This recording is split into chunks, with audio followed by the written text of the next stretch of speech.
Morning. Well, today I'm going to talk to you about the most important part of most people's days, and that is the first cup of coffee. Me, I have my favorite local roaster. I get their, it's called Monkey Bite, and it's their espresso blend, but I like the way it makes a regular cup of coffee, Americano, as well as, of course, an espresso. Now, I have one of these fancy little Italian Moka espresso makers. It's really pretty simple. You put your water in here, put your coffee in here, put that in there, screw on the top, let it boil, voila. Now this is technically a 3-shot espresso maker. They're small. Remember, this is Italian gauge.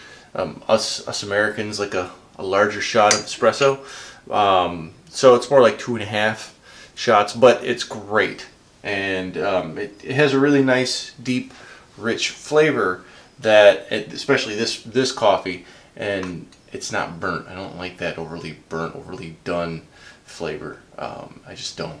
Anyway, this gives you a nice, deep, rich, flavorful Muggo Joe first thing in the morning. So, let me get started. Put my water in.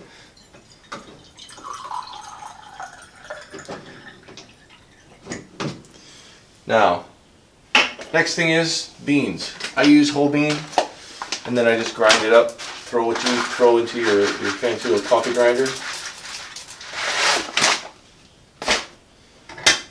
and grind away. Here, let me do you the favor, so you don't actually have to hear this. All right, I'm back. Just ground the beans, and when you grind beans, especially for an espresso maker like this, you don't want to grind them too fine, as in like a Turkish sort of coffee, and you don't want them too coarse, as in a regular pot of coffee percolated. You want it somewhere a little bit finer than that. This is a pretty good grinder. They have different grinders that do a better job, that create a far more even grind size, but you want to make sure that you don't have large chunks and you don't want too big a grind, especially for these little espresso makers. And if you make it too fine, as I said earlier, it'll actually give you problems when it goes to boil. It creates a lot of pressure and it'll take a long time for it to boil. So we fill this puppy up.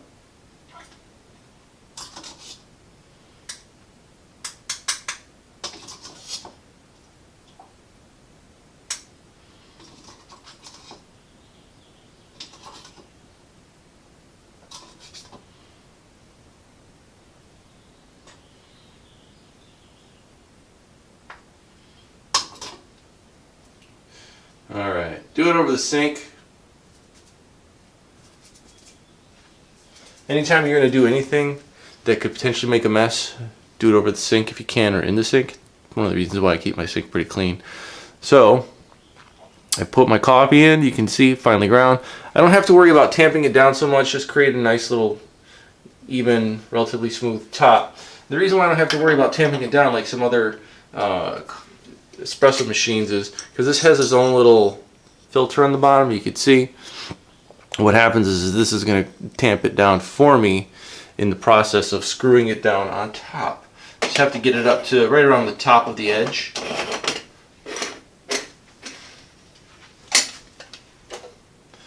High heat. Now with this type of a device, you want to be careful. This is a high heat resistant plastic, but you don't want to set this over the fire so this actually has any flame or heat directly to it. So you want to set this on the stove so it's offset slightly so this doesn't have heat directly on it.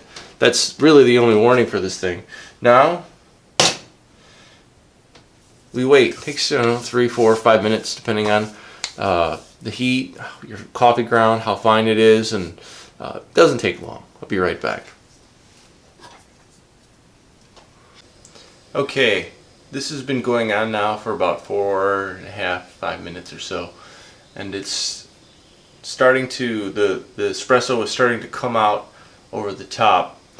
You want to keep the lid down, you don't want to lift the lid, and the reason behind it is that the espresso comes out at the top. What you want to do is you want to listen until it's done, and you'll hear a sure tell. That little sizzling noise is just water coming down off the sides. And what sounds like a vacuum, you can hear it. That means it's done. Okay, so to finish this off, I'm going to wait for the gurgling to stop a bit, or it gets interspersed. It's not quite so constant, like that. And pull it off. When you pour, what you want to do is, you don't necessarily want to just start pouring. I notice with especially these coffee makers, the spout that lets the coffee come out is kind of tiny, so it'll catch the top edge and it'll make a mess. So what I like to do is I'll start pouring slowly, and then I'll just lift the top just a hair. Pour it all out.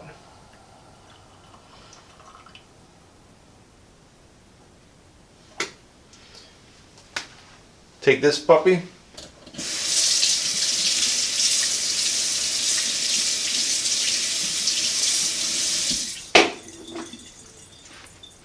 And magically, you got your first cup of coffee. Actually, it's, like I said, it's about 2.5 shots of espresso in the morning. If you want to make it an Americano, just simply grab your kettle, and while the coffee is being made or the espresso is being made, or mocha, boil some water next to it on the burner, and then pour it in, and voila, you're done.